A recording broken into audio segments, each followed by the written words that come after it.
প্রিয় দর্শক, আসসালামু আলাইকুম। দেশ ও দেশের বাহির থেকে যে যেখান থেকে আমার এই অনুষ্ঠান প্রতিনিয়ত দেখে থাকেন, কৃষিচিত্র ইউটিউব চ্যানেল থেকে তাদেরকে জানাই আন্তরিক শুভেচ্ছা ও অভিনন্দন। শুরু করছি আজকের প্রতিবেদন। সঙ্গে আছে আমি এরশাদ হোসাইন। আজ আমি আপনাদেরকে নিয়ে আসছি পাবনা জেলার সোজানগর থানাধীন চরদুলই গ্রামের ঐতিহাসিক গাজনার বিলে। এখানে আফসার ভাই নামক এক ব্যক্তি, উনি একজন সফল খামারি। ওনার খামারেতে বড় হাঁস এবং 1100 ছোট হাঁসের বাচ্চা তিনি তুলছিলেন। সেই 1100 ছোট হাঁসের বাচ্চা থেকে 400 হাঁস মারা গেছেন।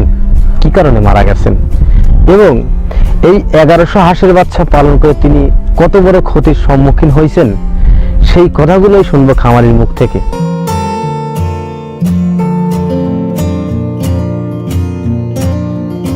প্রিয় দর্শক, আমার সামনে যিনি দাঁড়িয়ে আছেন এবং পিছনে যে খোলাবিলে খামারটি দেখছেন, এই খামারটি আমাদের আফসার ভাই। উনি ওনার 19 বছরের অভিজ্ঞতা হাঁস পালনের বা খামারের সাথে সম্পৃক্ত উনি আছেন। তো ওনার 1100 হাঁসের বাচ্চা থেকে 400 হাঁসের বাচ্চা মারা গেছেন। কেন মারা গেছেন সেই কথাগুলোই শুনবো খামারির মুখ থেকে। চলুন আর দেরি না করে চলে যাই খামারির কাছে। আসসালামু আলাইকুম। ওয়ালাইকুম আসসালাম ভাই। হ্যাঁ, আপনার নাম কি ভাই? আমার নাম আফসার শেখ। আমি কৃষিচিত্র ইউটিউব চ্যানেল থেকে আসছি। আমি জানতে পারলাম যে আপনার এখানে 1100 হাঁসের বাচ্চা সহ বড় হাঁস আছে এবং 1100 হাঁসের বাচ্চা থেকে 400 হাঁস বাচ্চা মারা গেছেন। জি, আমি সেই কথাই জানছি কেন মারা গেছেন। আপনার হাঁসের বাচ্চাটা কেন মারা গেছে? হাঁসের বাচ্চাটা মারা গেছে যে কোনো রোগের আক্রান্ত মারা গেছে। আচ্ছা, হাঁসের বাচ্চার কি রোগ হয়েছে আপনি কি বলতে পারবেন? না, আমি বলতে পারবেন না। আসলে আপনি কি ডাক্তারের কাছে নিয়ে গেছিলেন হাঁস মৃত হাঁসগুলো? না, মৃত হাঁসটা নিয়েছিলাম না, নিয়েছিলাম না, কিন্তু ডাক্তারের কাছে ওষুধ পানি আনছিলাম, ওষুধে কাজ হয় নাই। আপনি প্রথম দিন কয়টা হাঁস মারা গেছিল? প্রথম দিন দুইটা মারা গেছিল। তারপরের দিন কতটি মারা? তারপরের দিন আপনার 10টা। তারপরের দিন আপনার কতটি মারা গেছে? তারপরের দিন মনে হয় 50টা। এরকম যে ওষুধ খাওয়াইছে সেই রাত্রি মনে হয় 100 থেকে 150। এই 3 দিনে 4 দিন আমি ওষুধ চালাইছি আপনার ওষুধ যখন আর এক ডাক্তারের থেকে গুটি ওষুধ আনছিলাম, ওষুধটা আনার পরের থেকে আমার বেশি আক্রান্ত। আপনি কি মনে করেন না যে ওষুধের জন্য বেশি আক্রান্ত হয়েছে? ওষুধের হতে পারে। ওষুধটা কোথা থেকে আনছিলেন আপনি? ওষুধটা আনছিলাম আপনার 24 মাইল আনছিলাম, কাশীনাথপুর আনছিলাম, বিভিন্ন জায়গা থেকে সংগ্রহ করছিলেন। আপনি কি এই হাঁস যে এই দুর্ঘটনা ঘটছে বা হাঁসের এই সমস্যা হয়েছে, আপনি কি প্রাণী সম্পদ অধিদপ্তরে ওনাদের সাথে যোগাযোগ করছেন, ওনাদের সাথে কথা বলছেন যে আমার হাঁস এই সমস্যা হয়েছে? না, কত সময় দিয়েছে আপনাকে? 3 দিন বা 4 দিন? না, তা বলেনি। তা বলেন নাই। এটা কি আপনি ভুল করেন নাই? একটা কথা হচ্ছে, আপনার একটা হাঁসের দুর্ঘটনা ঘটছে, ভালো কথা মানলাম। এখন ভবিষ্যতে যে আপনার ঘটবে না এমন তো কোনো কথা না। না, তা আপনি যদি একটা হাঁসের বাচ্চা ওইখানে নিয়ে যেতেন, মৃত হাঁসের বাচ্চা নিয়ে যেতেন, তারা হয়তো পরীক্ষা করে দেখতো বিষয়টা কি এবং অবশ্যই আপনাকে একটা ট্রিটমেন্ট দিত। আপনি সেখান থেকে 10টা যে বাচ্চাগুলো আপনি বিক্রি করছেন, বাচ্চাগুলো ওখান থেকে 10 পিস আপনি রাখতেন, রাখার পরে আপনি ওই ট্রিটমেন্টটা আপনি চালাতেন, তখন একটা স্বাবলম্বী হওয়ার চিন্তা ভাবনা কি হতো না যে আসলে তাদের ট্রিটমেন্টটা কাজ হয়? আমি কি বলবো ভাই, এইরকম আক্রান্ত তো মেলাগুলি খামার এবার বাচ্চা ছিল আসলে কারো বাচ্চাও টেকে নেই। কারো বাচ্চাই টেকে নেই? না, 90% বাচ্চা নষ্ট হয়েছে। আচ্ছা, এটা কি কারণে? কি কারণে ভাই আমি তো বলতে পারি না, এটা নতুন রোগ। প্রিয় দর্শক, আসলে যুগের পরিবর্তনের সাথে সাথে মানুষের রোগের একটা পরিবর্তন ঘটেছে। এজন্য খামারিরা বলতে পারতেছেন না আসলে তার হাঁসের কি রোগ হয়েছিল। মানুষের রোগ, বিভিন্ন রোগ, যেমন আমাদের পূর্ববর্তী যারা মুরব্বী ছিলেন তাদের আসলে আমরা এখন যে রোগে ভুগতেছি, এই রোগে ভুগতেন না তারা।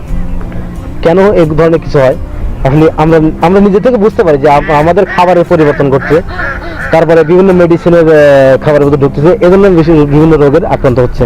সেটা মানুষ বা অন্য কোনো জীবজন্তু হতে পারে। তার মধ্যে খামারের যে হাঁসের যে আমার এই খামারি, ওনার যে 400 হাঁস মারা গেছে, এই হাঁসগুলো মারা গেছে এই একটা রোগের যে পরিবর্তন, এই রোগের জন্য। এই রোগ কি রোগ হয়েছে ভাই বুঝতে পারেন? আচ্ছা, এই রোগের আক্রান্ত যখন হাঁসটা হয়েছে তখন এই রোগটা কিভাবে বুঝতে পারেন কি হয়েছিল? মানে হাঁসের চলাফেরাটা কেমন হতো? চলাফেরা আপনার খাওয়া দাওয়া সবকিছু ভালো আপনার।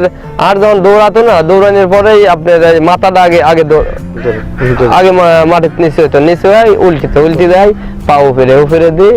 কতক্ষণ পরে হাঁসগুলো মারা যেত? 2 ঘন্টা 3 ঘন্টা। কতগুলো আবার 1 ঘন্টার মধ্যে মারা যেত। মানে বেশি সময় নিত না মারা আবার সময় নিত, আবার দেখা হয়তো কতদিনে 24 ঘন্টাও চলে যায়, চলে যেতে, তাও কিছু হয়নি। না, কিন্তু ওই অবস্থায় আছে। আপনি ওষুধ খাওয়াইছেন, তারপরে সমাধান হয়নি? না। তারপর আপনি ওই হাঁস 400 হাঁস তো আপনি মারা গেছে, আর 600 বা 700 হাঁস আপনি কি করছেন এই হাঁসগুলো? এই হাঁসগুলো আপনার ঢাকার এক পাটের কাছে বেশি দিয়েছিলাম। এই কত টাকা বিক্রি করছিলেন হাঁসগুলো? 34,000 টাকা। আচ্ছা, আপনি মোট খরচ করেছিলেন কত টাকা? 1,40,000। 140,000 টাকা। তারপর তো আপনার না, আমার একটা শ্রম দিছি, এটারও না কারেন্ট না, তাহলে আপনার সব লস লসে। এটা কিন্তু আমি কিছু মনে করি না, আবার ওরাই আমাকে দেবে। দেবে আর কি। মানে প্রবাদে একটা কথা আছে, যেখানে মানে হারাইছে সেইখানেই খুঁজতে খুঁজতে হবে। হবে। হ্যাঁ জি, অন্য জায়গায় খুঁজে তো পাওয়া যাবে না। না। আপনাকে আপনার এখান থেকে হারাইছে, এখানেই খুঁজতে হবে। হয় এইখানেই খুঁজতে হবে। তো সব মিলে আপনার প্রায় 1,06,000 টাকার মতো লস আর কি, Loss। আপনার খরচ বাদেও সব মিলে আর কি। প্রিয় দর্শক, আমার এই ভাই 400 হাঁস 1100 হাঁস থেকে 400 হাঁস মারা গেছেন দুর্ঘটনাবশত।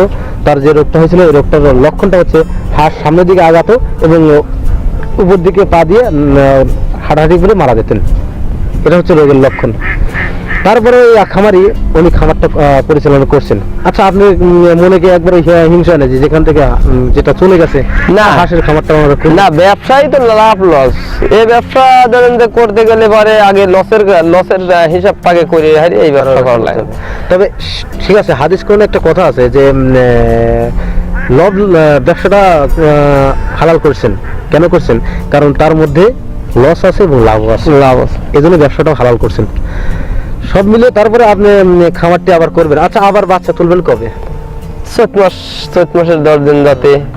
যাই হোক, ওই সময় বাচ্চা তুলবেন, তখন কি হালকা গরমের আবহাওয়াটা পড়বে? হ্যাঁ, এখন তো হালকা গরম না, ভালো গরমে পড়বে। এখন তুলবেন না কেন? এখন তুলবো শীত পড়ছে, শীত পড়ে যাচ্ছে, শীতের মাঝে তো বাচ্চা বড় হবে না, বা টেকসই হবে না, সেক্ষেত্রে আবার দুর্ঘটনা হতে পারে। সেই জন্য আপনি বাচ্চা তুলবেন না? বাচ্চা তুলবো না। আচ্ছা, আপনি হাঁসের কি ভ্যাকসিন করছিলেন? ভ্যাকসিন করছিলাম। ভ্যাকসিন কতদিনে করছিলেন আপনি? 2 মাসে। ধরেন যে একটা 22 দিনে করা লাগে, একটা 45 দিনে করার লাগে।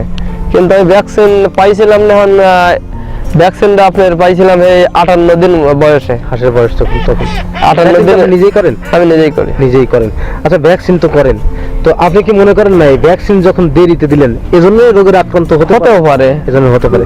আমার ধারণা কিন্তু আসলে ভ্যাকসিন আপনি দেরিতে করেন, এই সমস্যাটা আমরা কিছু তো আর আল্লাহ একজন কি, এটা তো আর আমি তো আর না। আচ্ছা, আপনি ওষুধের মধ্যে কি কি ওষুধ বা কি কি ভিটামিন ব্যবহার করতেন, আপনি কি বলতে পারবেন? ভিটামিন ধরেন যে বাচ্চাদের তো কম লাগে, বাচ্চার যদি আপনার কিছু ক্যালসিয়াম আপনার এটা দেওয়া লাগে, এই জন্য বাচ্চার ফিড যতই খাওয়াই, কিন্তু এই হাত পাও ক্যালসিয়ামের শর্টে সমস্যা, ন্যাংরা হয়ে যায়। সেক্ষেত্রে এই ধরনের রোগ হতে পারে, কিন্তু সেক্ষেত্রে তো আপনি মানে থায়াবিন আপনার ক্যালসিয়াম এগুলো আমি চালাতাম। যখন সমস্যা তো নাই, আর এদিকে আপনার সমস্যা নেই। তাহলে আপনাকে বোঝা যাচ্ছে যে আপনি যে ভ্যাকসিনটা করছেন সেটা হচ্ছে যে 2 মাসে করার কারণে এটা হতে পারে, এটা অস্বীকার করার কিছুই নেই। কারণ যেখানে আপনার 27 দিনে ভ্যাকসিন দেওয়ার কথা, 22 দিনে মানে 22 থেকে 30 দিন এর মধ্যে আপনি ভ্যাকসিন দেওয়া লাগবে, প্রথম ভ্যাকসিনটা। সেক্ষেত্রে আপনি 2 মাস 58 দিনে করছেন। সেক্ষেত্রে আপনি এই রোগের আক্রান্ত হতে পারে, এটা মানে মেনে নিতেই হবে আপনাদের। হ্যাঁ, মেনে নিতেই হবে। এটা এখন এই ভ্যাকসিন গুলা কোথা থেকে সংগ্রহ করেন আপনারা? সুরানগর পশু হাসপাতাল থেকে। এই যে আপনি এত বড় দুর্ঘটনা করলো, সেই কথা কি তাদেরকে বলছেন যে আপনার কাছে ভ্যাকসিন দেরিতে পাওয়ার জন্য আমার এত বড় একটা দুর্ঘটনা ঘটছে? তাই তো দেয় না ভ্যাকসিন, তার কিভাবে আর কি বলবো ভাই, ভ্যাকসিন তাই দেয় না, জোর করার মতন ভ্যাকসিন এবার আনছিলাম। আচ্ছা, ঠিক আছে, আমি তারপরে আপনার পানি সম্পদ অধিদপ্তর আমি যাবো, এর মধ্যে আমি যাবো, দেখি তাদের কাছে। আমরা তো ব্যবসা করে, আমার তো কোনো সুযোগ সুবিধা নাই, সুযোগ দেয় না। না, তারা ওখান থেকে আসে না কোনো সময়? না, কোনো সময় আসে না। তাদের ফোন দিলে আসার কথা তো, তাও আসে না।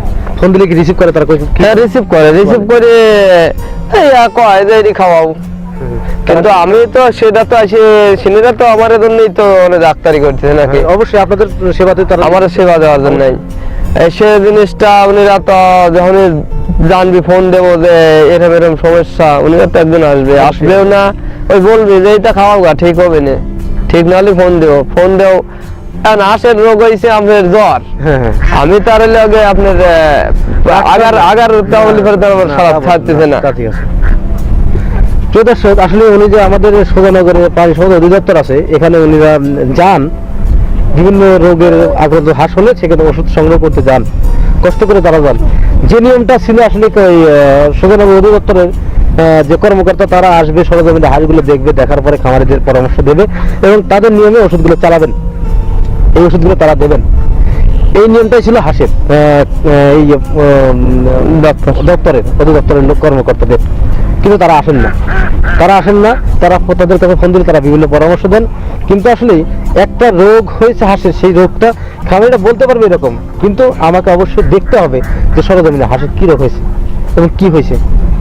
তো আগে পর্যন্ত দেখা হবে পরবর্তী ভিডিওতে। ততদিনে ভালো থাকেন, সুস্থ থাকেন, আল্লাহ হাফেজ।